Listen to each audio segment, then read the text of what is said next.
The footage begins with silence only, the faint hum of static before a woman's voice.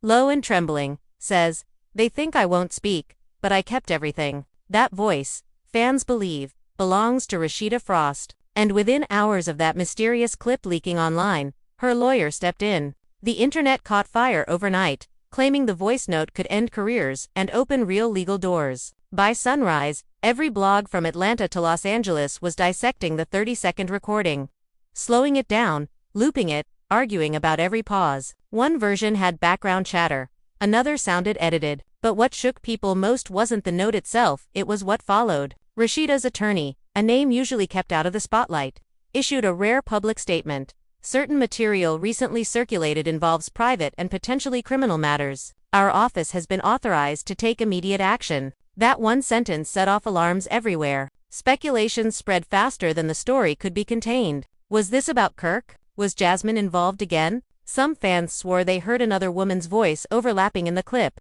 whispering something about proof and the check. Others believed it was part of an upcoming episode of Love and Hip Hop that accidentally leaked, but insiders insisted it was real and dangerous. Hours later, a shaky live stream appeared on a gossip account showing a man pacing outside Frost's Bistro, muttering, "They trying to spin it before the lawyer gets the file." Viewers flooded the chat, typing in all caps, "What file? What did Rasheeda record? Who's she exposing?" The comments piled up so fast the stream froze. Meanwhile, Rasheeda went quiet. No posts, no stories, no comments. Fans who'd followed her for years said she'd never gone this silent unless something serious was brewing. Even Kirk's page looked scrubbed. A single cryptic caption appeared later that night.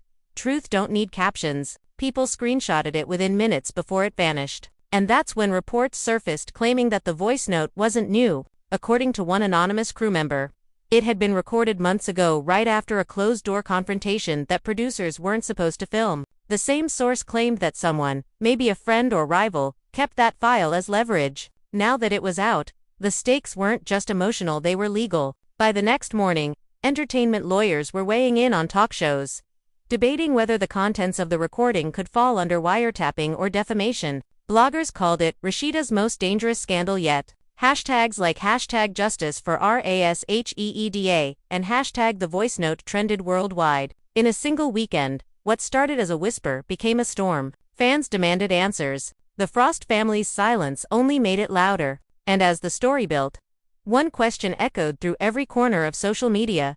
If this voice note was reland, if the lawyer's warning meant what it sounded like, then who exactly was Rasheeda protecting? And who was she about to expose? Rasheeda sat in the dim light of her boutique office long after the staff had gone home. The faint hum of the air conditioner, the only sound left. Her phone screen glowed on the table, replaying that same voice note again and again. It was her own voice, but hearing it back made her chest tighten. The world had already heard it too, twisted by edits and echoing across the internet. She closed her eyes and whispered to herself, "They really did it. They really crossed that line." Her lawyer had warned her not to respond, not to post, not to react. But silence was starting to feel heavier than words. Outside, a black SUV waited near the corner. Kirk sat inside, scrolling through comments, every refresh bringing a new storm of accusations. He looked exhausted, jaw clenched, eyes bloodshot. He'd seen scandals before, but this one felt different. It had her voice, her words, her secrets. Earlier that evening, Mona Scott's production office had gone into emergency mode. Assistants were told to scrub old footage, to check every hard drive. Someone inside had leaked something, and nobody knew how deep it went. Mona had dealt with chaos for years, but never with a recording that carried potential legal weight. She paced her office, phone pressed to her ear, muttering, "Whoever had access to that file needs to be found now. This can't go public again." One of her senior editors hesitated before replying, "It's already everywhere. TMZ, blogs, even fan pages in London have it." Mona stopped, silent for a moment, then whispered, "Then we're not controlling the story anymore." Back at home, Rasheeda's lawyer, a man named Donald Harris, prepared a statement while taking calls from Atlanta reporters. "We are treating this as a violation of privacy and possibly an illegal recording," he said calmly, though his tone carried a quiet warning. He'd represented entertainers before, but Rasheeda's case had layers. This wasn't just about gossip, it was about proof of something that had been whispered behind closed doors for years. The leaked clip wasn't long, 30 seconds, a soft sigh, Then Rasheeda's voice saying, "If they keep pushing, I'll release the messages. I'm not the one who needs saving this time."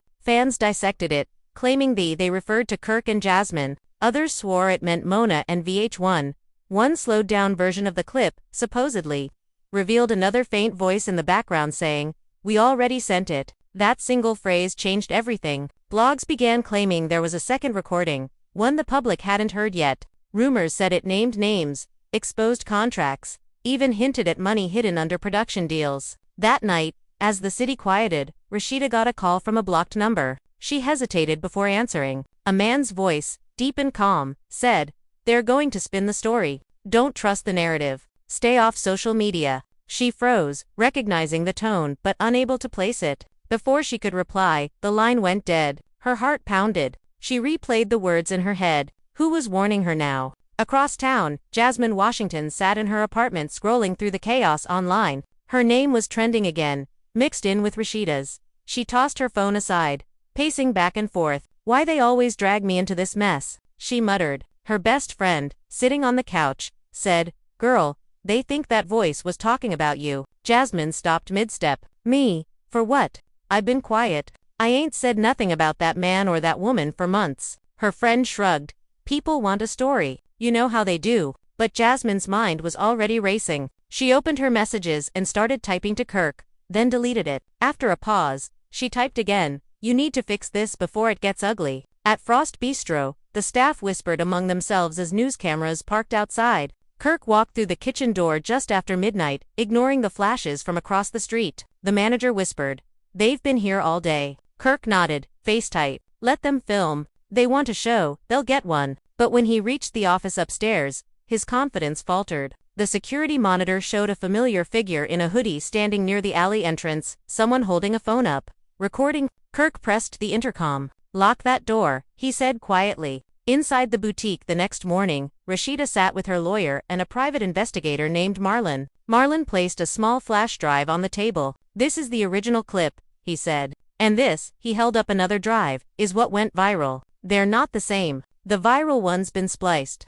Someone added an extra voice track." Rasheeda leaned forward. "So they faked part of it?" Marlon nodded. "Enough to make it look worse. But whoever did this had access to your files, your voiceovers, your private folders. It wasn't random." The room fell silent. Her lawyer scribbled notes, eyes narrowing. "Then we're dealing with internal theft. And if that's true, it's criminal." Rasheeda took a slow breath. "Can we trace who edited it?" Marlon nodded.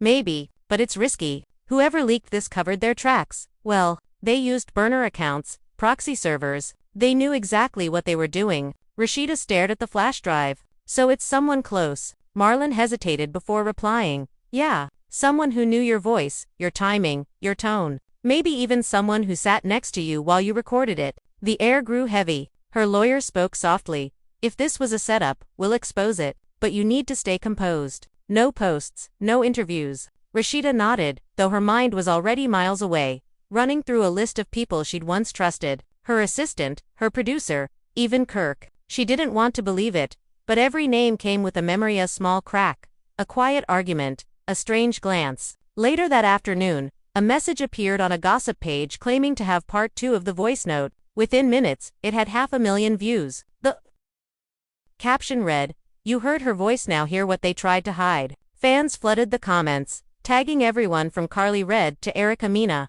The second clip, however, was even shorter, just 10 seconds, but enough to send shockwaves. A woman's voice whispered, "Tell Mona I'm done being silent." Mona watched it from her office, hands shaking. She knew that voice too. She called her assistant immediately. "Get legal on the phone. Now." Back in the Frost household, Kirk tried to keep calm as calls came in nonstop.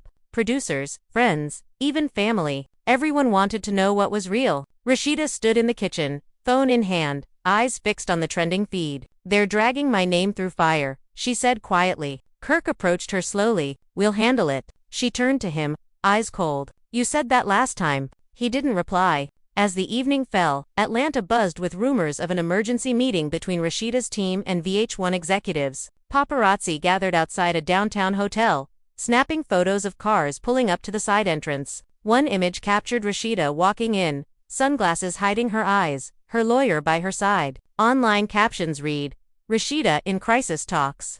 Exclusive footage expected soon. But behind closed doors, the conversation was far from scripted. Mona's voice filled the small boardroom. This has gone too far. If that clip is real, it exposes more than drama, it exposes the business. Rasheeda stared back, expression unreadable. I didn't leak it, she said quietly. But I know who did. The room froze. Mona leaned forward. Then say it. Rasheeda shook her head. Not yet. Not until my lawyer finishes the file. The silence stretched until Mona finally stood. You're playing with fire, Rasheeda. If you're wrong, everyone goes down. Rasheeda met her eyes. If I'm right, it's already burning. As the meeting ended, Mona whispered to one of her aides, get me the raw footage from last season, all of it.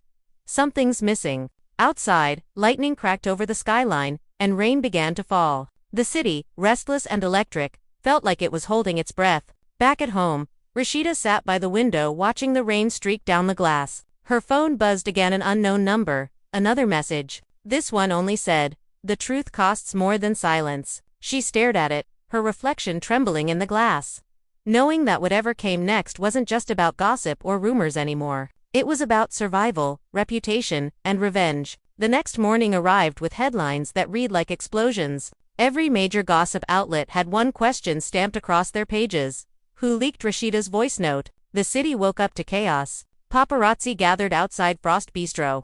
Bloggers stood in the rain holding microphones, and security guards pushed cameras away from the glass doors. Inside, Kirk sat at a corner table with his head down, scrolling through messages that never stopped coming. One from Jasmine said, you better fix this before they come for me too. Another from Mona's office read, we need to talk immediately. His hands trembled as he typed a reply, then deleted it before sending. At the boutique, Rasheeda's lawyer Donald Harris set up a small recorder on the table. Everything you say from this point stays documented, he told her. No statements off record. No opinions online. Rasheeda nodded, still staring at the printed transcript of the leaked note. Each word felt heavier than it had the night before. I didn't even remember saying half of this, she murmured. Donald leaned forward. That's because it was manipulated. I compared both audios last night. The real one is from a private call. The leaked version has 2 extra lines spliced in, edited to sound seamless. She rubbed her temples. So they're framing me with my own voice.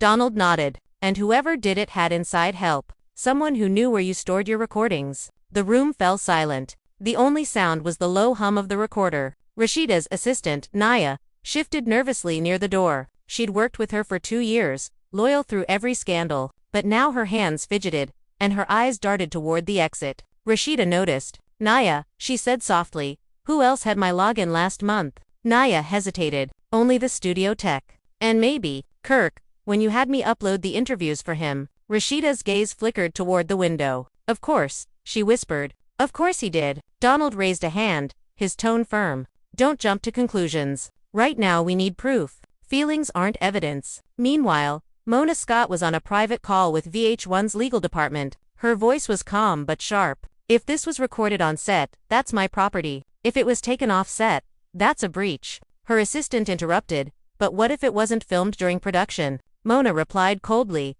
then we're in deeper trouble. She hung up and stared at her reflection in the window. For the first time in years, she felt the power shift away from her. As the morning turned to afternoon, a new leak surfaced. Not a voice note this time, but a text thread. Screenshots appeared on gossip blogs, showing messages allegedly between Kirk and an unknown contact labeled Studio. The texts read, got the file, you sure she won't find out? Followed by, don't worry, I'll make it sound clean. Within minutes, fans flooded Twitter. Kirk leaked the note. One user wrote. Another replied, he's done. Rasheeda better leave him for real this time. At home, Kirk's phone buzzed nonstop. He ignored every call until Rasheeda's name lit up his screen. He answered on the first ring. Her voice was cold and deliberate. Did you touch my recordings? He froze.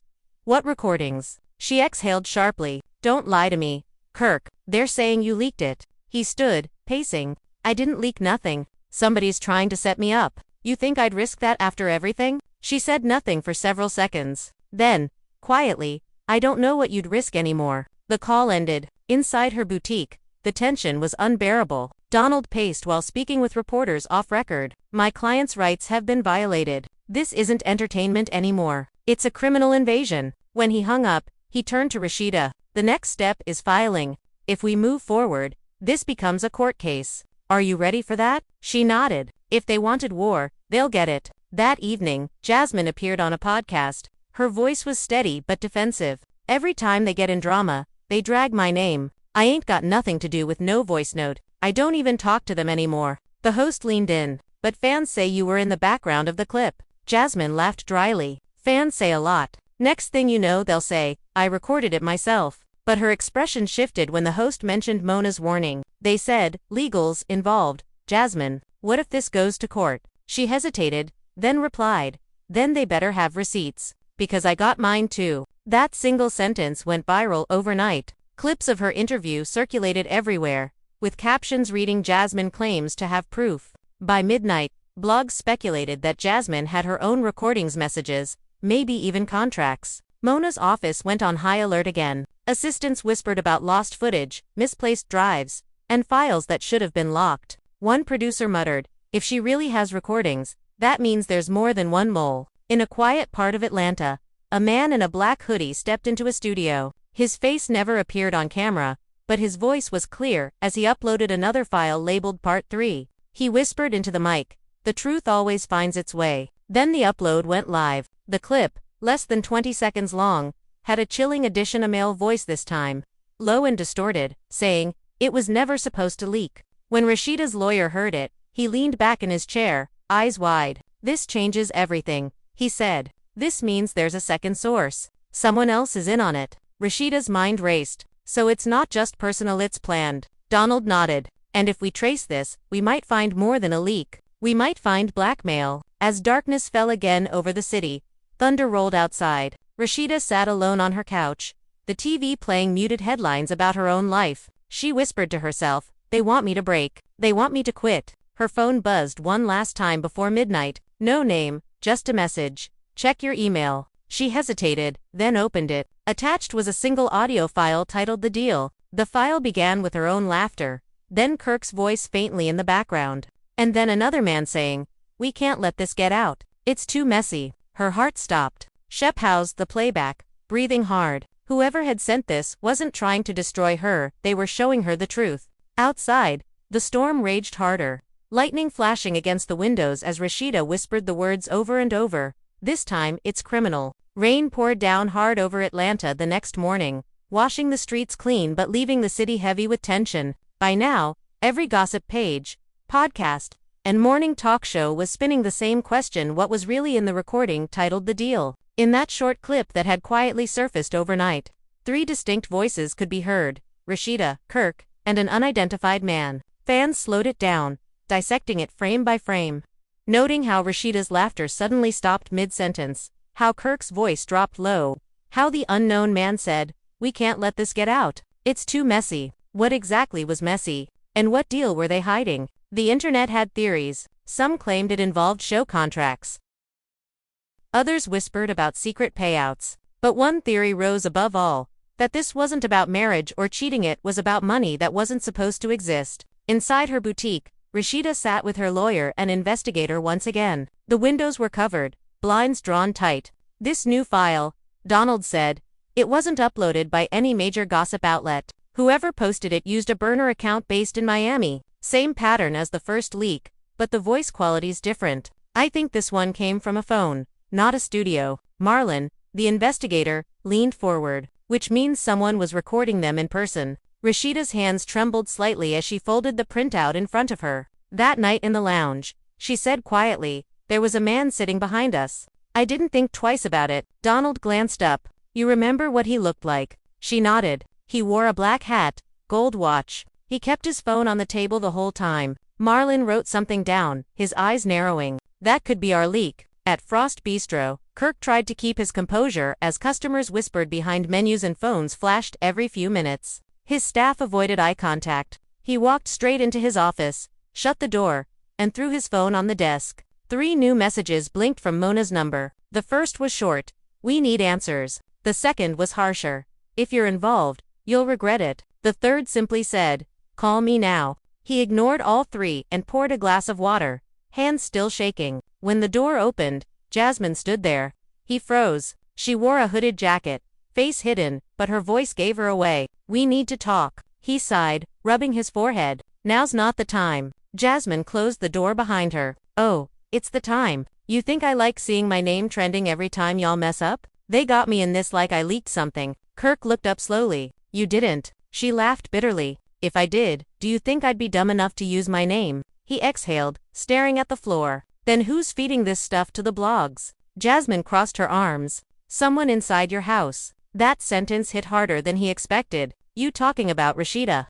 He asked. She shook her head. No, I'm talking about that assistant of hers, Naya. I've seen her before out, with people she shouldn't be around. I think she's selling info. Kirk frowned. Why would she? Jasmine shrugged. Money, fame, attention, take your pick. She turned to leave, then paused. Tell her lawyer to look closer. Not everything that glitters in that house is loyal. With that, she slipped out the side door before the cameras caught her. Kirk sat in silence, staring at the spot where she'd been standing, wondering if for once, Jasmine might actually be telling the truth. By evening, Mona Scott called a meeting with the network's crisis team. The tension in the conference room was thick enough to cut. If that audio is real, she said, we're facing federal privacy violations. Someone recorded a private conversation without consent. A lawyer beside her nodded, which means someone could go to jail. Mona glanced at the folder on the table, labeled Project Frost. And what about this deal they keep mentioning? The lawyer flipped through pages.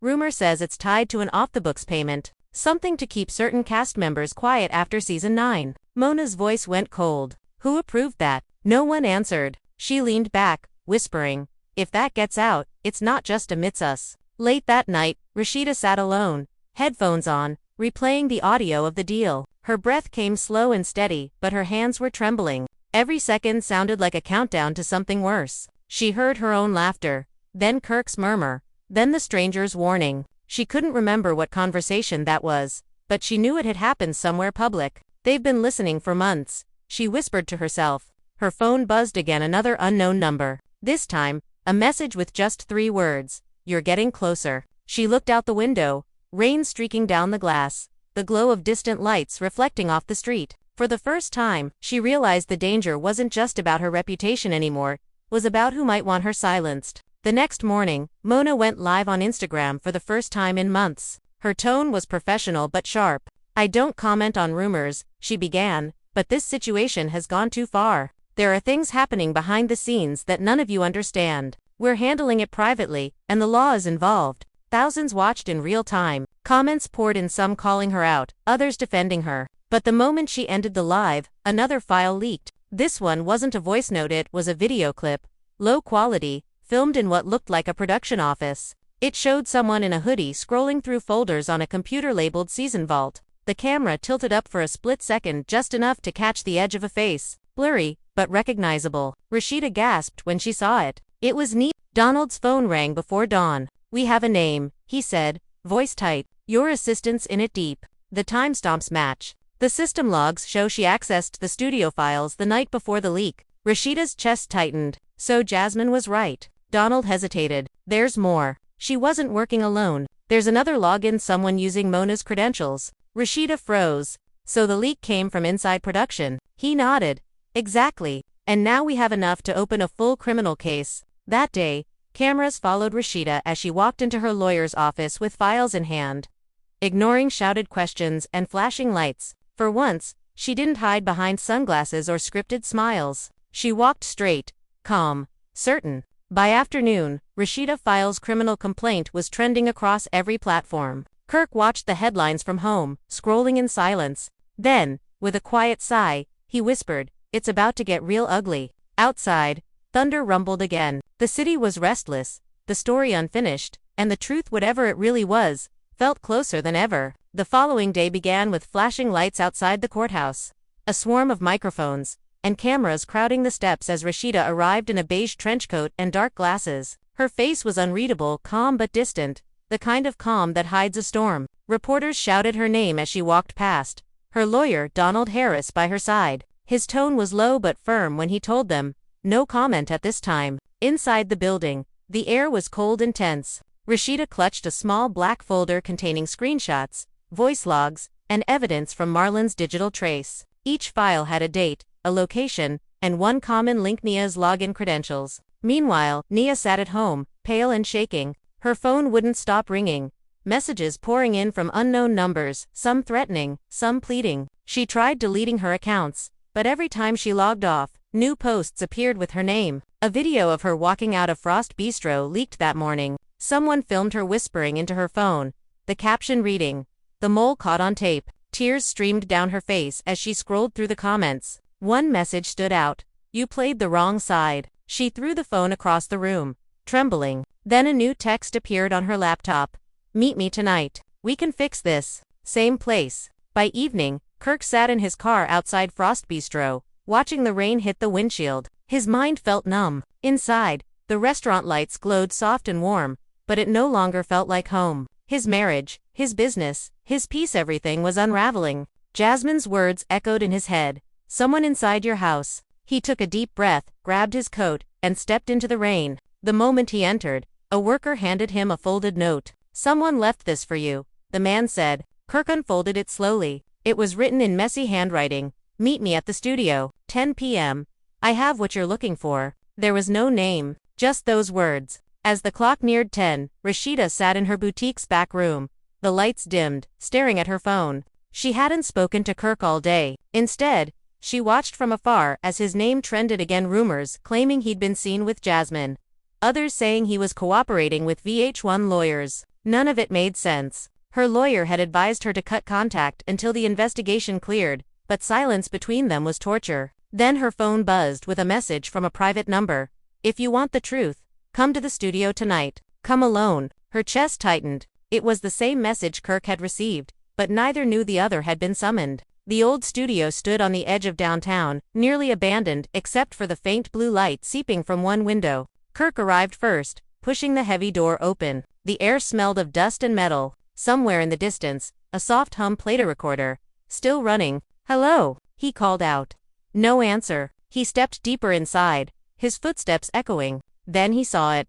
A small laptop on the table, screen flickering with video files. One was labeled truth_part_final. He hesitated, then pressed play. The video showed Naya sitting in an empty office, tears streaking down her face as she whispered into the camera. "I didn't mean for it to go this far. They told me it was just for ratings. They said no one would get hurt. I thought I was helping clean up the mess." Before he could process it, the door creaked open behind him. Rasheeda stepped in, her face pale with confusion. "What are you doing here?" she whispered. Kirk turned slowly. "I could ask you the same thing." Their eyes met, both realizing too late that someone had led them there. Suddenly, the video shifted. Nia's voice cracked through the speakers again. "They made me copy the recordings. They said if I didn't, they'd fire me. Mona's assistant gave me the files. I just did what they said." Kirk and Rasheeda exchanged a look of disbelief. "So it wasn't us," she murmured. "It was production." Kirk exhaled, shaking his head.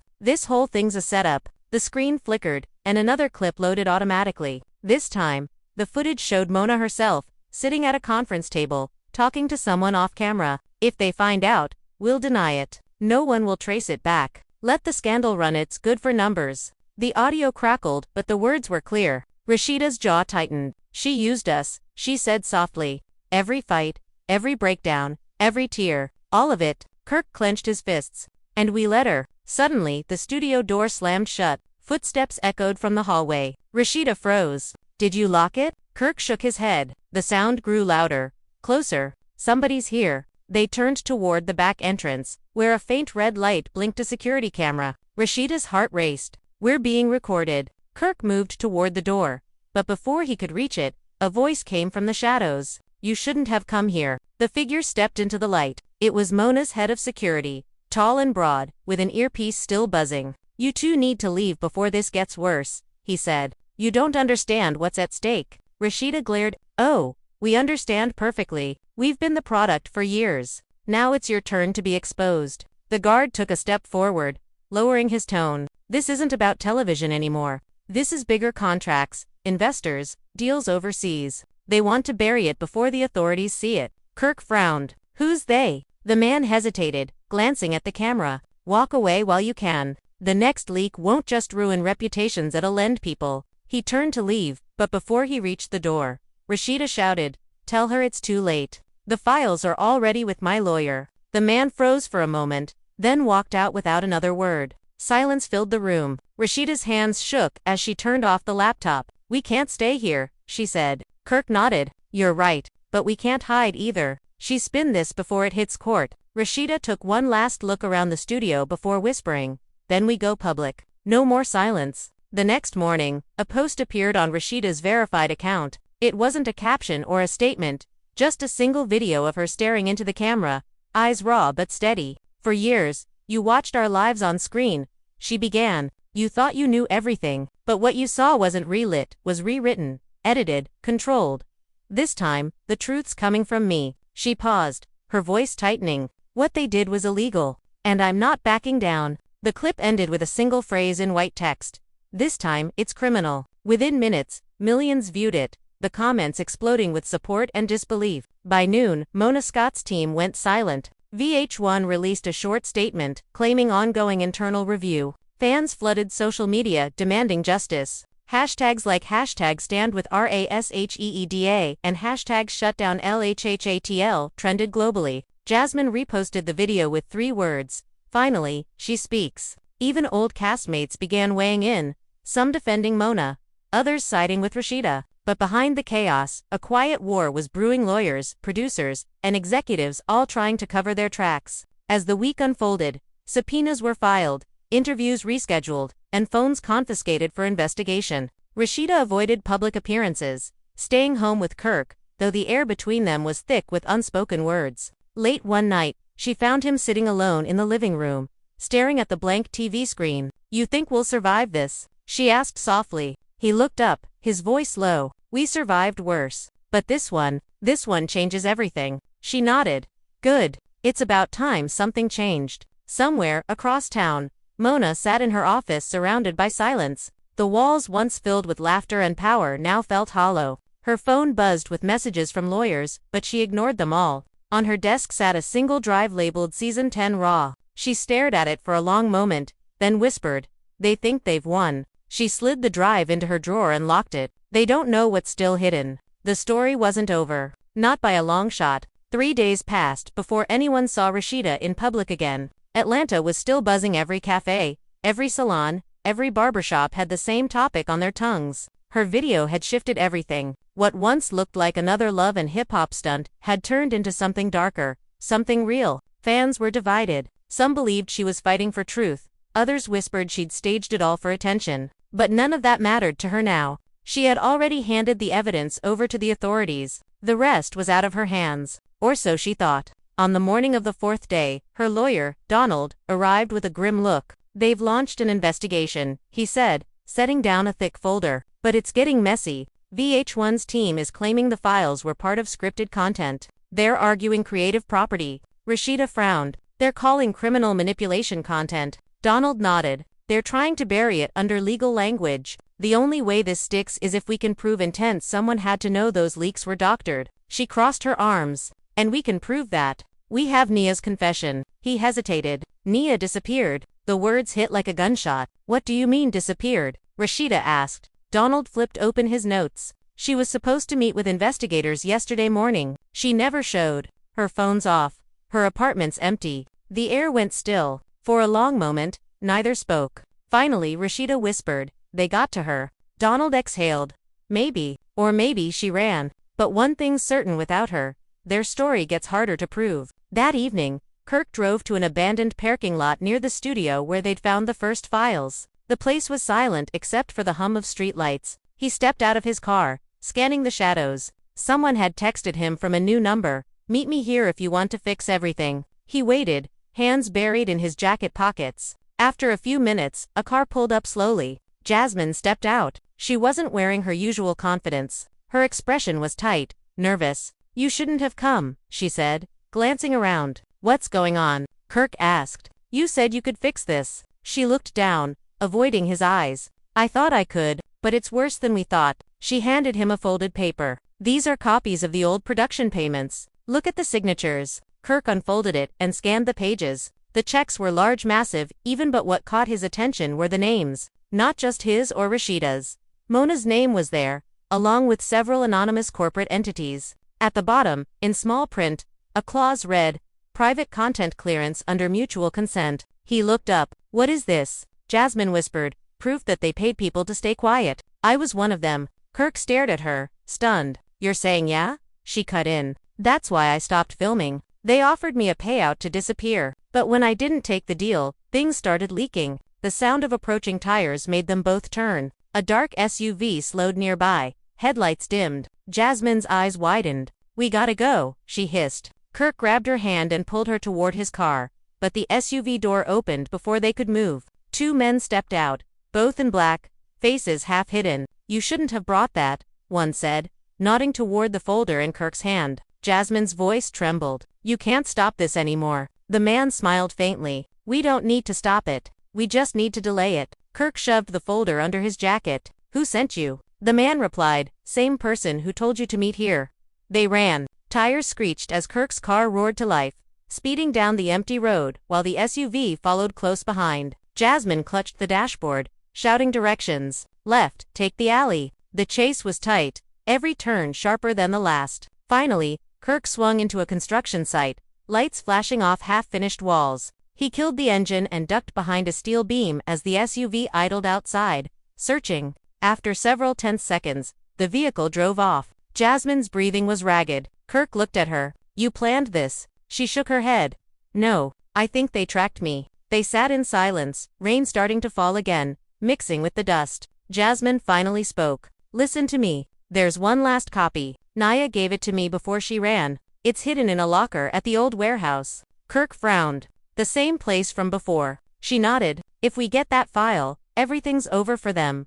For Mona, for whoever's behind this. He stared at her. And for us. Jasmine looked down.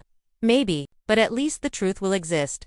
Hours later, Rasheeda received a call from an unknown number. When she answered, Jasmine's voice came through, shaky but urgent. Meet me at the warehouse. Bring no one. Rasheeda's pulse quickened. Where's Kirk? Jasmine hesitated. He's already here, but something's wrong. Just come. Rasheeda didn't think twice. She grabbed her coat, the raincoat still damp from the night before, and rushed out. The warehouse loomed at the edge of the city, dark except for one flickering light near the back. She parked quietly, her shoes splashing through puddles as thunder rumbled overhead. The heavy metal door creaked open. Inside, the smell of rust and damp wood filled the air. Kirk. Her voice echoed. No answer. She took a few cautious steps forward. Jasmine. Nothing. Then, faintly, she heard a sound, a low groan from the far corner. She moved toward it, her heart pounding, and found Kirk slumped against a wall, blood trickling from a small cut above his eyebrow. Oh my God, she whispered, kneeling beside him. What happened? He winced. They came back. Took Jasmine. Rasheeda's stomach dropped. Who? I don't know, but they knew where we'd be. Before she could respond, her phone buzzed. A video message. She opened it with trembling hands. The screen showed Jasmine in the back of a van, bound but conscious. A distorted voice spoke from off-camera. Stop the case, or this never ends. The video cut off. Rasheeda dropped the phone, tears filling her eyes. Kirk grabbed her hand. We have to call Donald. She nodded, trying to steady her breath. No, she said after a moment. Not yet. We find her first. The night dragged on. Every call went unanswered. Every lead went cold. But by dawn, a new video appeared online. It wasn't Jasmine this time, it was Mona. She sat in her office, calm and composed, saying, these rumors have gone too far. I've done nothing illegal. I've built a platform for these women to tell their stories, and now I'm being painted as a villain. Let the authorities handle whatever fantasy they're chasing. Fans flooded the comments with disbelief. But for Rasheeda, it wasn't about the internet anymore. It was personal now. She looked at Kirk, her voice low and fierce. If she thinks this ends with a post, she's wrong. The next hours blurred into chaos, calls to contacts, private investigators, old producers who owed favors. Marlon came back with new information. I traced a signal, he said, laying a laptop on the table. That video of Jasmine was uploaded from a studio warehouse outside Decatur. But get this, the same IP was used last week to leak the first voice note. Rasheeda's eyes narrowed. So whoever took her is the same one who started all of this? Marlon nodded. And they're still active. They're sending files to someone overseas. Kirk leaned forward. Who? Marlon hesitated, then clicked a folder. On the screen appeared a blurred image, enhanced until the face became clear. Mona's assistant. She's the link, Marlon said. She's been laundering content through dummy accounts, feeding both sides of the story. Rasheeda felt the blood rush to her ears. Then she's the one we go after first. Kirk looked at her, concern flashing in his eyes. You sure you want to do this yourself? She turned to him, voice steady. After everything they took from me? Yeah, I'm sure. The plan was dangerous, but it was all they had. They would meet the assistant under the pretense of a deal, pretend they wanted to buy back their own footage. Donald would stay nearby, monitoring from a car. The meeting was set for midnight at an old recording hall off Peachtree. As the clock neared 12, Rasheeda stood outside under the soft flicker of a streetlight. Her coat fluttered in the wind as Kirk approached from across the street. You ready? He asked. She nodded once. Let's finish it. Inside, the air was thick with dust and quiet. The assistant was already there, leaning against a table piled high with files. You came, she said, smirking. I wasn't sure you'd have the nerve. Rasheeda stepped forward slowly. You leaked everything. People got hurt. Jasmine's missing. The assistant laughed lightly. She's fine. She's just leverage. Kirk's jaw clenched. You working for Mona? Working with her, she corrected. There's a difference. She picked up a small drive from the table and tossed it toward Rasheeda. This is what you wanted. All the raw footage. Every secret deal. Every payment. You expose it. You expose yourself to. Rasheeda caught the drive, eyes locked on hers. Then so be it. The assistant smiled. Brave. Stupid, but brave. She turned to leave, but Kirk grabbed her arm. Where's Jasmine? She looked at him, calm as ever. Closer than you think. A sharp noise cut through the roomophone vibrating on the table. Rasheeda picked it up and froze. Jasmine's voice, faint but alive, came through. Rasheeda, run. Then static. Kirk looked up just as the assistant reached for something in her coat. Before she could move, Donald burst through the side door with 2 officers, shouting, freeze. The woman dropped what she was holding, an unregistered phone, still recording. They cuffed her on the spot, but her expression didn't change. You think this ends with me? She said quietly. You don't know what's coming. As she was led away, Rasheeda turned to Donald, breathing hard. Find Jasmine. Now. He nodded, signaling to Marlon, who had been waiting outside. Minutes later, they traced the phone's signal to a small property 20 miles out of town. When they got there, they found Jasmine inside, tired, frightened, but alive. The look she gave, Rasheeda said everything. No cameras, no scripts, just relief. Hours later, as dawn broke over the skyline, Rasheeda stood on her balcony watching the city wake up. Kirk joined her quietly, setting a cup of coffee beside her. For the first time in weeks, there was peace. But underneath that peace lingered a truth they both knew they had only scratched the surface. Because somewhere, behind locked servers and silent contracts, the rest of the files still existed. And the people who made them weren't done yet. Rasheeda turned to Kirk, her voice barely above a whisper. This isn't over. He nodded slowly. No, he said, but now they know we're not afraid. 2 weeks later, the Frost household felt quieter. But it wasn't peace, it was the kind of silence that follows chaos. The investigation had exploded beyond Atlanta. Networks in New York, Los Angeles, even London picked up the story. What started as a leaked voice note was now a federal inquiry into illegal recordings, corporate fraud, and breach of privacy. Every day brought new headlines. VH1 under fire. Mona Scott, questioned by investigators. Rasheeda Frost breaks silence on legal war. The cameras that once chased her for entertainment now waited outside her gates for statements. But Rasheeda had stopped speaking publicly. Instead, she worked with her lawyer behind closed doors, preparing for the court battle ahead. Inside her living room, folders and transcripts covered the table. Marlon had just returned from another meeting with federal agents. They've confirmed Jasmine's testimony, he said, setting down a file. But there's something bigger. The assistant wasn't working alone. She was part of a team that's been leaking celebrity footage for years, selling it to offshore gossip networks for cash. Rasheeda frowned. So we weren't even the target. Marlon shook his head. No, you were the bait. Your story got the most traction, so they used it to distract everyone while they moved larger files contracts. Unreleased footage, blackmail material. They made millions. Donald leaned forward, tapping his pen. The key question is who was running the operation. Marlon opened another folder and slid a printed photo across the table. The image showed a man in a gray suit stepping out of a car outside the VH1 building. His name's Victor Hayes, Marlon said. He's one of Mona's old business partners. Quiet off-camera type. He handled the finances. Rasheeda studied the photo. So he's the one behind all this. Marlon nodded. Partly. He funded the leaks. But he didn't act alone. The assistant was his messenger. Mona knew pieces of it. Maybe not everything, but enough to protect herself. Rasheeda sat back, her expression unreadable. "And what happens now?" Donald replied, "The authorities are calling witnesses next week. Jasmine, Neafish, she resurfaces and possibly Kirk. They'll build the timeline around the files." Rasheeda nodded slowly. "Then we're not done yet." Later that night, she went out on the balcony again. The city stretched below, lights shimmering like broken glass. Kirk joined her, leaning on the railing beside her. He hadn't spoken much since the rescue. The incident had changed him, softened him in some ways, hardened in others. "You think it's really over?" he asked quietly. Rasheeda shook her head. "Not until they pay for what they did." He nodded, staring into the distance. "You know, when we started all this, I thought fame was freedom. Turns out, it's a contract too." Rasheeda smiled faintly, not in amusement but understanding.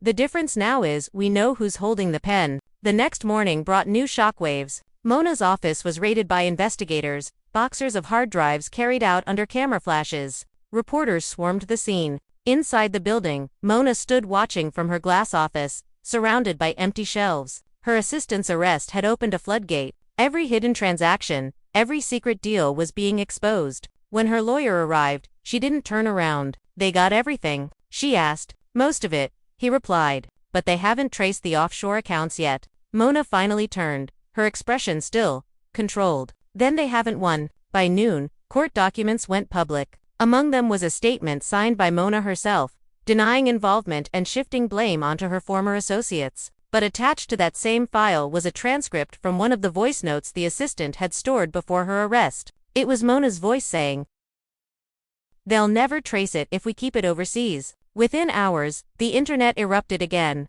Hashtags like #MonaLeaked and #Justice for Rasheeda flooded every platform. Fans demanded accountability, calling it the biggest scandal in reality TV history. In the middle of the frenzy, Jasmine went live on Instagram. Her tone was quiet but fierce. "This isn't about who cheated on who or who leaked what. It's about power. They used us like puppets and sold our pain for profit. I've said my part, and I stand with Rasheeda." Her comments section filled with thousands of hearts and fire emojis. The clip was reposted everywhere, even by celebrities who had once mocked her. Within hours, Jasmine was being called a whistleblower. By evening, Rasheeda's team met again. Donald laid out the strategy. "If we move fast, we can file for damages before they bury the assets. Mona's trying to shift blame, but the documents tie her to the offshore funds. We'll use that." Rasheeda nodded. "And the footage?" Marlon smiled faintly. "We recovered it.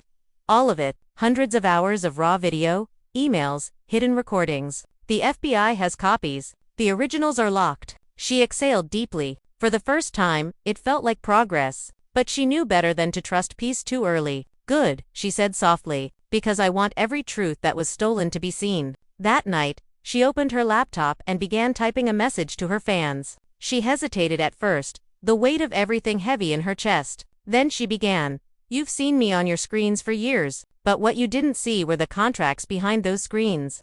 The manipulation behind the smiles. The silence behind the drama. They called it entertainment. I call it exploitation. I'm not staying quiet anymore." She hit post. Within minutes, it went viral. Fans flooded her comments with messages of support, love, and outrage. Someone even started a petition demanding VH1 cut ties with Mona entirely. The next morning, as the world processed the fallout, a new player stepped forward. Victor Hayes released his own statement through his lawyer, claiming he had been unaware of the illegal activities and that creative assets were handled independently. But buried deep in the documents was a single line from an email exchange between him and Mona. It read, "If the leaks go through Atlanta, no one will trace it. Frost's team will take the blame." The court issued a warrant for his arrest within hours. As news broke, Mona went dark. No posts, no statements. Insiders claimed she had flown out to the Bahamas days earlier, but authorities weren't confirming it. Meanwhile, Rasheeda was summoned for a formal testimony.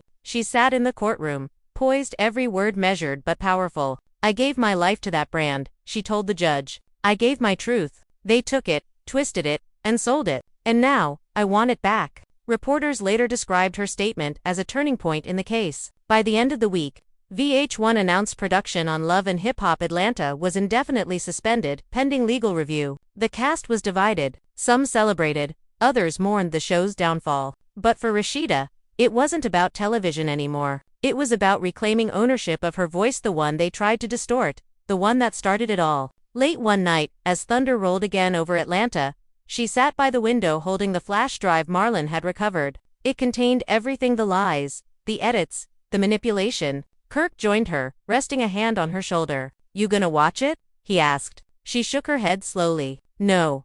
I've lived it. I just want to move forward." He nodded, quietly understanding. As lightning flashed across the glass, Rasheeda whispered to herself, "They turned my life into a product. Now I'm turning it into proof." The storm outside raged on, but inside, for the first time in months, there was clarity. What began as a leak had become a reckoning. Everyone involved was about to face the cost of the truth. The following Monday morning came with a heaviness that even sunlight couldn't lift. Atlanta was buzzing again, but this time, the noise was less gossip and more shock. Mona Scott had officially been charged. The footage retrieved from the servers, the offshore accounts, and the assistant's statements had all connected in one straight, undeniable line. Executive manipulation, unauthorized data trafficking, intentional psychological harm to contracted talent.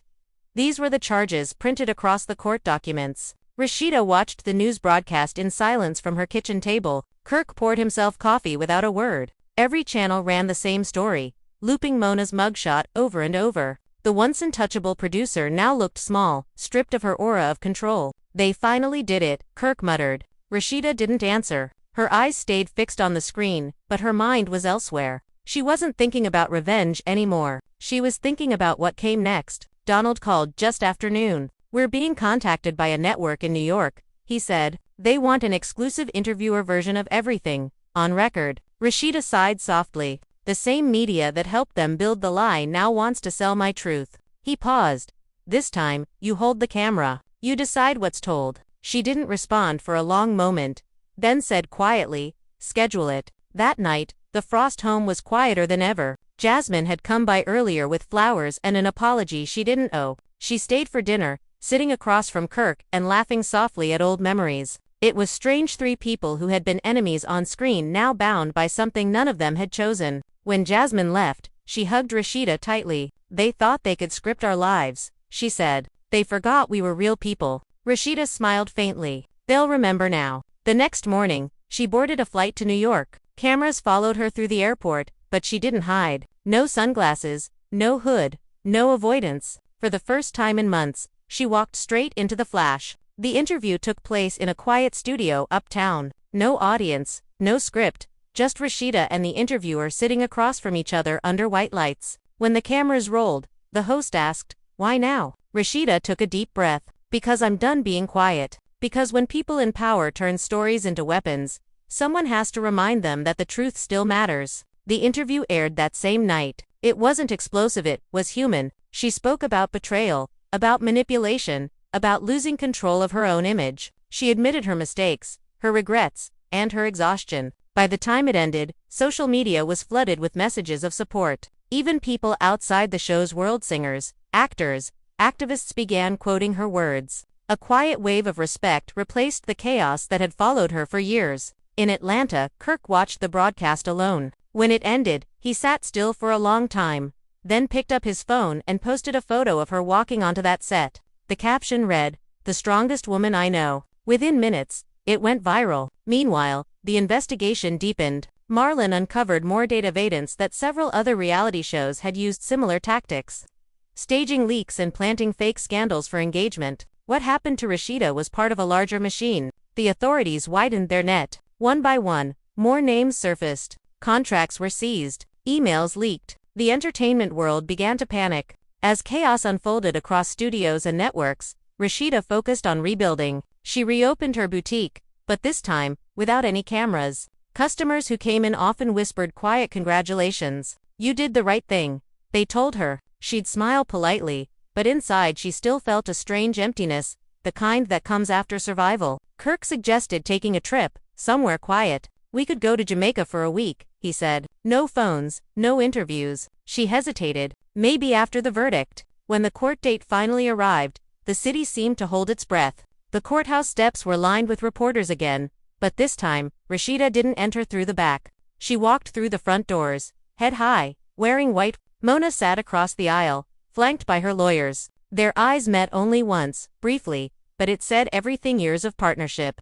betrayal, and now justice collapsing between them. The prosecution presented the evidence clearly: forged emails, audio manipulation, and coercion. When the verdict came, it was simple: guilty on all counts. Mona's sentencing would come later, but the impact was immediate. She was removed from all production roles, her companies seized for audit. Outside the courthouse, microphones swarmed Rasheeda again. One reporter shouted, "How does it feel to win?" She stopped, turned, and replied softly, "It's not about winning. It's about ending what should never have started." Then she walked away. In the weeks that followed, things began to settle. Jasmine launched her own podcast, Truth Unedited, interviewing other women who had been silenced in entertainment. Kirk focused on rebuilding Frost Bistro. The restaurant, once a symbol of scandal, became a local landmark again, its walls lined with art instead of headlines. Sometimes, fans still whispered, but the tone had changed. It wasn't mockery anymore, it was respect. Rasheeda began writing a memoir. The title was simple: My Own Voice. Every evening, she sat by the same window where she once watched storms roll over the city. But now, the rain felt different. Quieter, cleaner. She wrote not for revenge, but for clarity. Her opening line read, "They took my voice and tried to turn it into noise.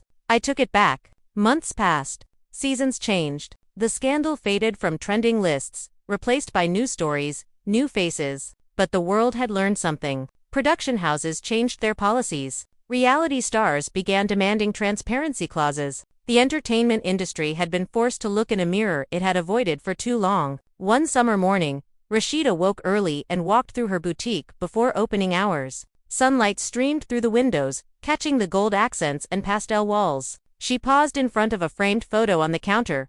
It showed her and Kirk at the grand opening years ago.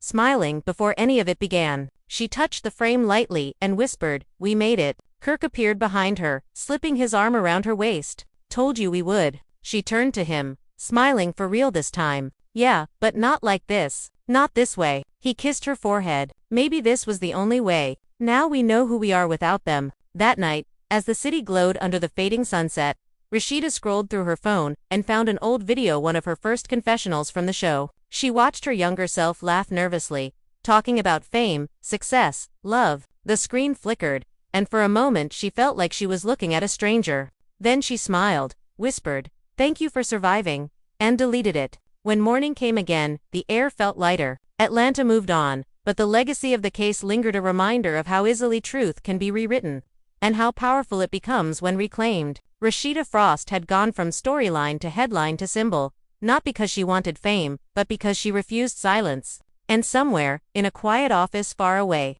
a producer reviewing new show pitches looked up at a team of young executives and said, "Remember what happened in Atlanta? No lies, no leaks, no scripts." And for the first time in years, the industry listened. Months passed quietly, the kind of quiet that comes only after a storm has burned everything to the ground. Atlanta moved at its usual rhythm again, though the city still carried whispers of what had happened. People still pointed when Rasheeda and Kirk appeared in public. But now the tone was different: admiration mixed with curiosity. She had turned survival into something larger than scandal. Her boutique thrived. What had once been just a business became a symbol of resilience. Women traveled from different states to visit, taking pictures outside and sharing posts with captions like "She fought back and won." Inside, Rasheeda no longer hid from her customers. She spent her afternoons on the floor, helping pick fabrics, greeting fans, laughing without that old stiffness in her voice. Sometimes, a few of the girls who came in whispered that they'd left their own toxic workplaces because of her story. She'd smile and say, "Good.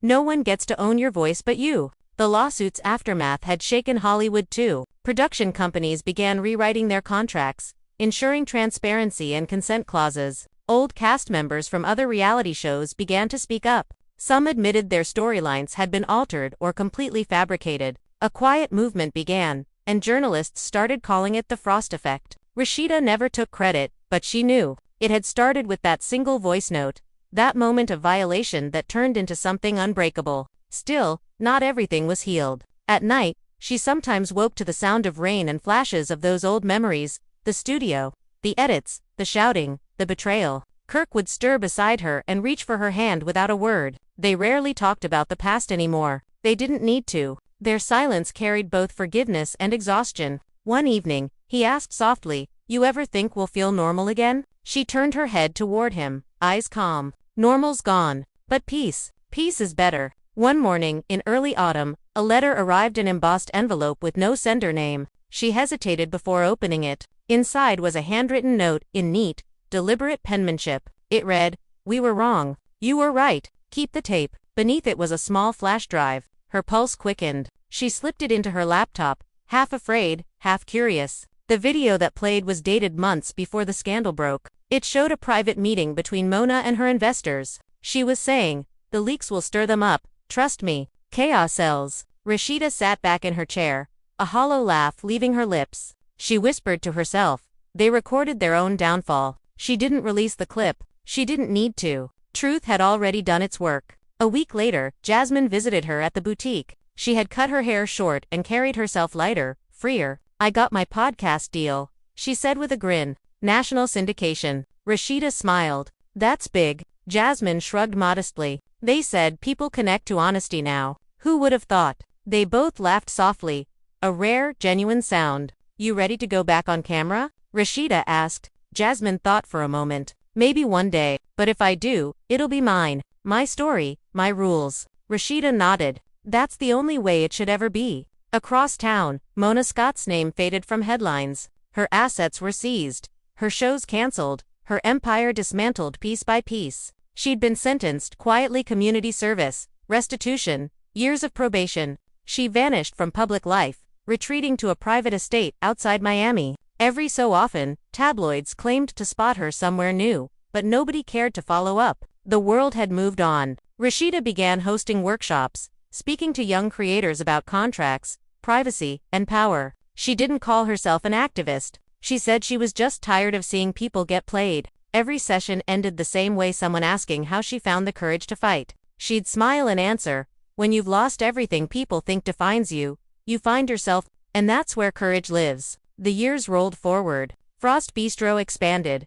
The boutique grew into a franchise, and Kirk began mentoring young artists. The family became less a storyline and more a legacy. Reporters tried to reignite old gossip every few months, but it never caught fire. The audience had grown wiser too. They didn't crave manufactured pain anymore. They wanted redemption, real and raw. One late evening, Rasheeda sat in her office finishing edits on her book's final chapter. Outside, the streetlights glowed amber, and the soft hum of traffic filled the night. She wrote slowly, choosing every word with care. Her closing line came naturally. "Truth isn't loud. It's patient. It waits for lies to run out of breath." She stared at it for a long moment, then saved the file. As she shut her laptop, Kirk appeared at the door holding 2 glasses of wine. "It's done?" he asked. She nodded. "It's done." They clinked glasses, the quiet sound echoing through the room. She smiled faintly. "You know, for the first time in forever, I don't feel watched." He leaned back in his chair. "That's because you're finally writing the story instead of living someone else's."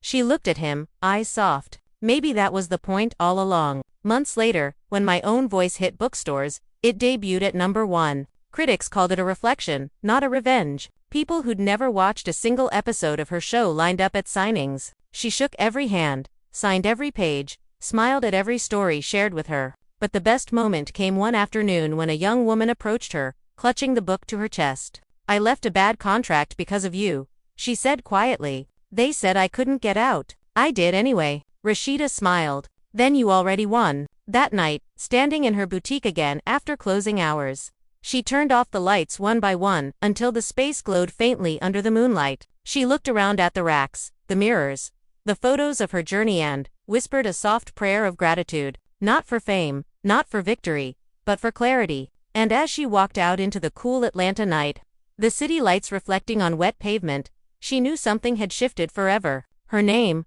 once tied to scandal and scripts, now stood for something entirely different. She had turned pain into proof, silence into strength, and every lie they told into her loudest truth. The Frost name, once a target of gossip, had become a reminder to every artist, every woman, every dreamer, that no contract, no edit, no producer could ever own a person's story again. Years slipped quietly into each other after that. Atlanta changed. The skyline stretched higher, but for Rasheeda the pace slowed. She had built everything back brick by brick, breath by breath, and finally learned how to exist without looking over her shoulder. The scandal that once consumed her was now a line in history books and case studies at media universities. Professors lectured on the Frost precedent, a term coined to describe how one woman's refusal to stay silent had reshaped entertainment law. She never attended those lectures, but sometimes she'd get tagged in clips online, students quoting her words, reading from her book, calling her story a revolution. The boutique empire had grown beyond what she'd ever dreamed.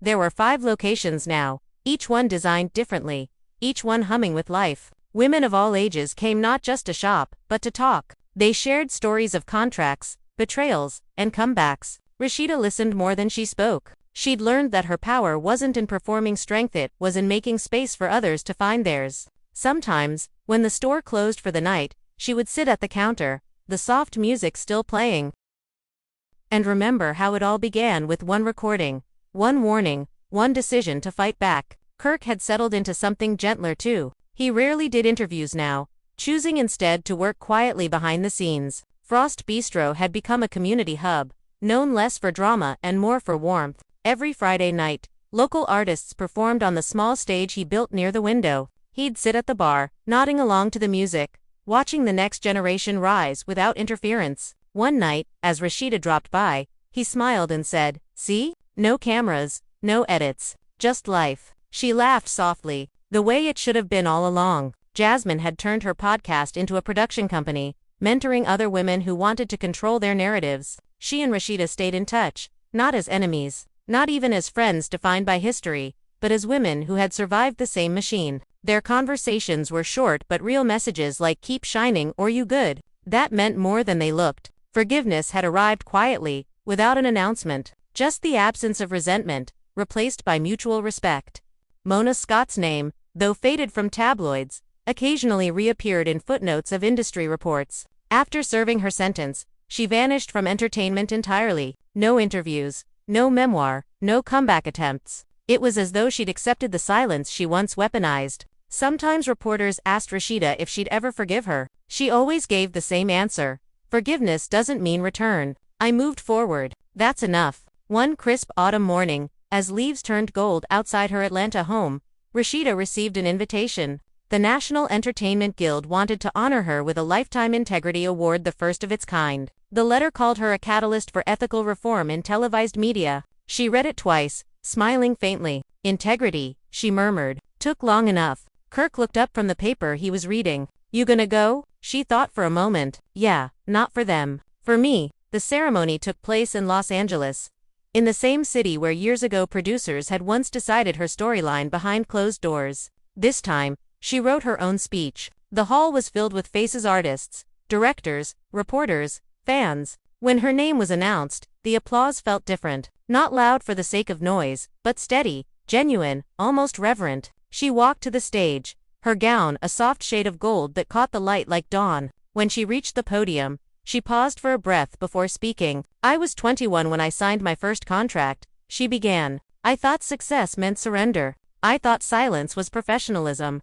I was wrong. It took me years to understand that my story wasn't theirs to sell." She looked out across the crowd. "What happened to me wasn't just exploitation, it was education. I learned that truth doesn't need an audience to matter. It only needs courage. And if my fight taught anyone anything, let it be this: never trade your voice for visibility. Both are valuable, but only one belongs to you." The hall rose in a standing ovation. Flashes filled the room again, but this time, they didn't sting. They celebrated her, not the chaos. Tears welled in her eyes, but she held her composure, smiling through it as she accepted the award. Later that night, when the cameras were gone, she sat quietly on her hotel balcony, the statue beside her. Kirk called from Atlanta. "You did it," he said. She laughed softly. "No, we did. All of us who made it out with our voices still intact." Years rolled forward. Her book became part of school curriculums. Documentaries retold her story, not as tragedy, but as triumph. Young creators quoted her lines during panels. Producers referenced her name when drafting new ethics clauses. The world she had once fought against had finally learned her language. One afternoon, she visited her first boutique, the one where everything began. A new manager now ran the place, but the walls still looked the same. She walked through the aisles slowly, trailing her hand along the fabrics. Near the counter, she noticed a small framed quote on display. It read, "The truth costs more than silence." She smiled. "Still does," she whispered. As she stepped outside, the sunlight was soft, the breeze warm. Atlanta had changed, but her roots had not. She walked down the street unrecognized by some, revered by others, but free all the same. No scripts, no edits, no microphones. Just her story, whole at last. And somewhere deep within her, a quiet certainty lingered. The scandal that once tried to destroy her had instead made her unforgettable. And that was how Rasheeda Frost's legend settled, not in noise, not in headlines, but in the steady truth of a woman who reclaimed her own narrative. One word, one fight, one voice note at a time. Years later, the Frost name became something no one could twist anymore. It didn't belong to gossip columns or edited confessionals. It belonged to Rasheeda and Kirk, rebuilt with quiet hands and long patience. Atlanta still buzzed around them, new faces chasing the same kind of fame that had once nearly broken them. But people spoke of Rasheeda differently now. She was mentioned in the same breath as pioneers, not just reality stars. She'd gone from scandal to standard, from character to compass. She had long since stepped away from the screen. The world begged for one more season, one more reunion, one more apology tour. She never agreed. She would smile when asked, her answer always the same: you can't film peace. Instead, she poured her time into the foundation she'd built, the Voice Initiativa, non-profit supporting young creators who'd lost control of their art to contracts they didn't understand. It offered legal help, mentorship, and something rarer: protection. Every month, new stories came in. Some were heartbreaking, others hopeful. Rasheeda listened to them all. She'd learned to live gently. Mornings began early, coffee on the porch, while the city woke in distant murmurs. Kirk often joined her, sometimes talking, sometimes silent. They had grown older together, softer but steadier. One morning, he handed her a newspaper folded neatly in half. "You seen this?" he asked. She looked down at the headline: Network execs face charges in new entertainment fraud. Case Frost Foundation praised for aiding victims. She smiled faintly. "That's something," she said. He nodded. "That's you." She looked at him for a long moment. "No, that's us." On weekends, she still drove to the boutique, though she didn't need to. She liked the smell of new fabric and the sound of laughter between customers. The younger staff always whispered when she entered, not from fear but respect. They called her Miss Frost, a title that once would have sounded heavy, but now felt right. She'd walk through, checking displays, fixing a misfolded blouse, greeting old clients who still remembered the early days. Sometimes someone would say, "I watched you grow up on TV." She'd smile and answer, "So did I." Jasmine would visit every few months, always unannounced. The two women had learned the art of quiet friendship. One afternoon, they sat in the back room drinking tea. Jasmine said, "Funny how we ended up on the same side after all that." Rasheeda laughed softly. "Life's got a strange sense of humor." Jasmine nodded. "You ever miss it?" Rasheeda looked out the window. "The show." Jasmine shrugged. "The rush. The lights. The mess." Rasheeda smiled. "No. I got a different kind of rush now, watching women win without breaking." Jasmine tilted her head, studying her. "You turned pain into business. That's power." Rasheeda shook her head. "No, that's healing." Meanwhile, Mona Scott remained a name people whispered about but never saw. The last anyone heard, she had moved overseas, running small projects under a different alias. Some said she'd changed, others said she hadn't. Rasheeda never commented. Forgiveness didn't mean conversation, and closure didn't mean contact. She wished her peace from afar. One summer afternoon, Rasheeda hosted a charity event downtown, a gala celebrating independent storytellers. The ballroom shimmered with gold and soft lighting. The crowd was full of artists, journalists, producers, and young dreamers who'd grown up hearing her story. When she stepped on stage, the room fell quiet. She didn't read from a paper. She spoke from memory. "We all start wanting to be seen," she said, "but sometimes visibility comes with a cost. They'll tell you to trade your truth for attention. Don't. The world will move on, but your name stays with you. Protect it." The applause that followed wasn't wild, it was reverent. That night, back at home, she placed the event's framed photo on her mantle beside older ones: her boutique opening, Frost Bistro's first night, her award speech, her family gathered at Christmas, a lifetime in still images, each one carrying both pain and proof. Kirk joined her, wrapping an arm around her shoulders. "You ever think about how far it's come?" he asked. She nodded. "Every day, but I try not to look back too long. There's still work to do." He smiled. "You never stop." She leaned her head against him. "I can rest later. The next girls need to see what surviving looks like." In time, her book was adapted into a limited documentary series produced not by a network, but by her own foundation. No dramatics, No retakes, just truth. Critics called it a love letter to authenticity.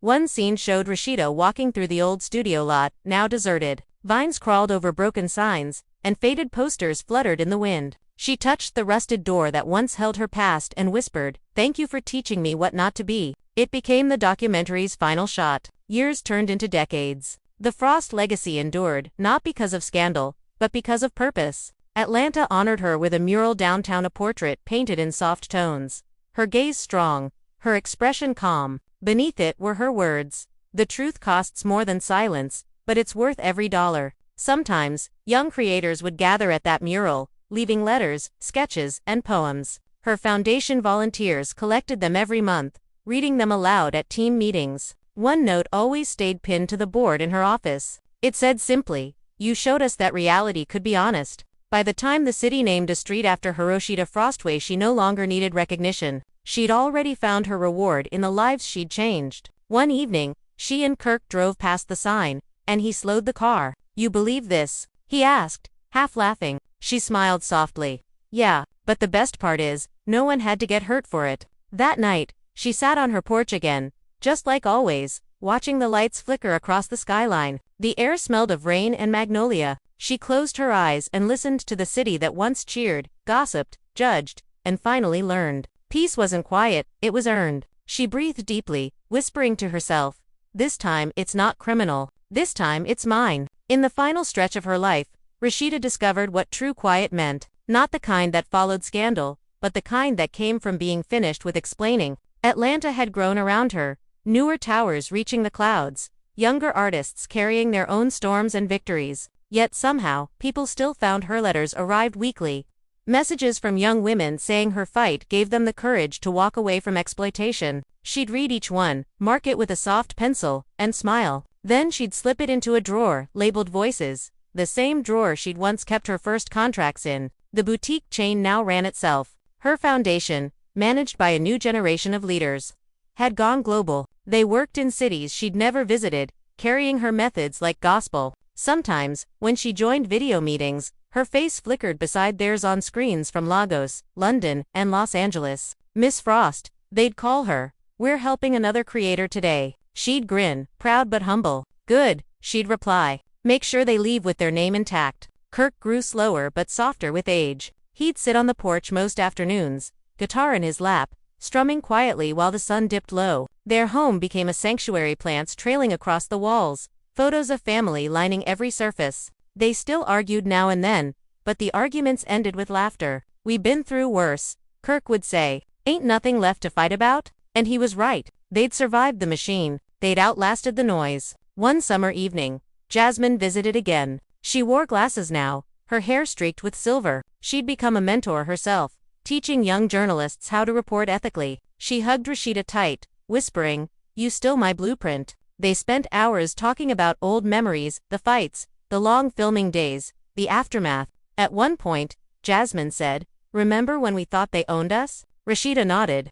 "Yeah, now look at us." Jasmine smiled. "They made a show out of us, but we turned it into a movement." Later that night, when the house was quiet, Rasheeda stepped out onto her porch again. She could hear faint laughter from a neighbor's yard, smell barbecue, smoke drifting through the warm air. Atlanta pulsed in the distance, the heartbeat of a city that had learned how to grow without consuming its own. She leaned against the railing, eyes tracing the horizon. Sometimes she wondered how different her life might have been if she'd never recorded that first voice note, the one that started it all. But then she thought of all the women she'd met since, all the stories reclaimed, all the truths untwisted. It was worth it. Every sleepless night, every headline, every tear. As the years passed, she grew content living in moments instead of milestones. Birthdays came and went quietly, celebrated with close friends and family. Reporters occasionally reached out for anniversaries of the Frost case, but she declined every time. The stories already written, she'd tell them, go find new ones. Still, her legend lingered. University lectures, documentaries, art installations, her name woven into history not as scandal, but as spine. One autumn morning, she found herself back at the mural downtown. She hadn't visited in years. The paint had faded slightly, softened by weather and time, but her portrait still stood strong. Children played nearby, their laughter echoing off the walls. She watched them for a while, then reached into her bag and pulled out a folded lettura. Note from a young creator in New York who had just broken her first contract. It ended with the words, "Because of you, I didn't stay silent." Rasheeda tucked the letter into a small crack at the base of the mural and whispered, "That's where it belongs now." As she walked away, a warm breeze swept through the street, lifting the edges of her shawl. She turned one last time to glance at the painting.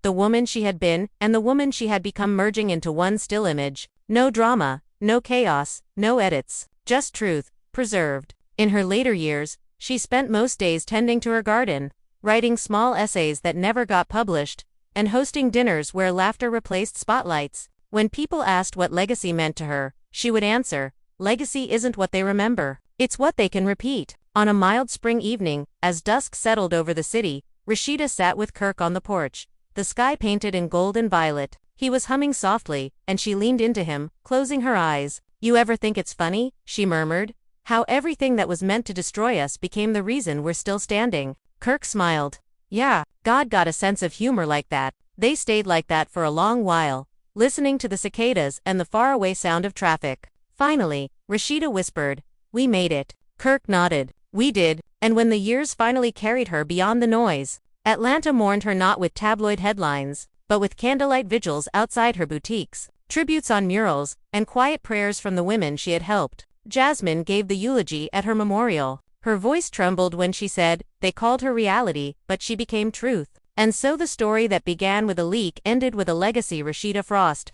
the woman who turned her pain into protection, who taught the world that even when your voice is stolen, you can still reclaim the echo. So, as you've heard tonight, the story didn't end with scandal, or contracts, or courtrooms. It ended with freedom. It began with one leaked voice note, but it became something none of them saw coming, a movement that reminded everyone watching that truth always finds a way. And now, it's your turn to carry that truth forward. If you've made it this far in the video, take a second to think about what Rasheeda's story really means. It's not just drama or gossip, it's a lesson. She proved that no matter who tries to silence you, your voice is still yours. She proved that fame doesn't define strength, character does. And she proved that healing isn't quiet, it's powerful. So don't just scroll away after this. Hit that like button, drop a comment below, and tell me what moment in this story hit you the hardest. Do you believe Rasheeda was right to fight back publicly? Do you think Mona Scott ever truly understood what she'd done? Or maybe you see yourself somewhere in the middle of it, all someone who's been underestimated,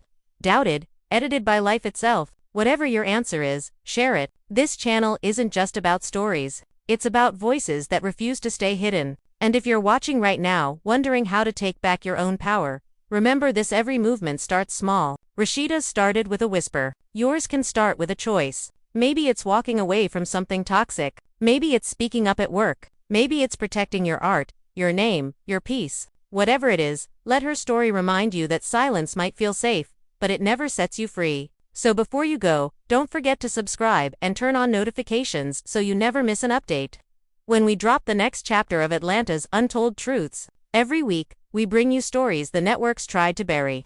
Stories that reveal the real emotions behind the glitz, the fear, the betrayal, the redemption. And trust me, what's coming next will shock you even more. Because somewhere in the heart of that same city, new names are rising, and new voices are fighting to be heard. The cameras are rolling again, but this time, it's different. This time, they know the cost of pretending. And as always, we'll be right here bringing you every twist, every truth, every consequence. So if you stand with Rasheeda, if you believe that stories deserve honesty, flood those comments with truth wins. Let the world know you're watching, that you remember what happened, and that you'll never let it happen again. Hit that like button. Subscribe to stay part of this growing community of truth-tellers. And remember, every time you share one of these videos, you're not just spreading entertainment, you're keeping the record straight. Because in this world of edited lives and scripted fame,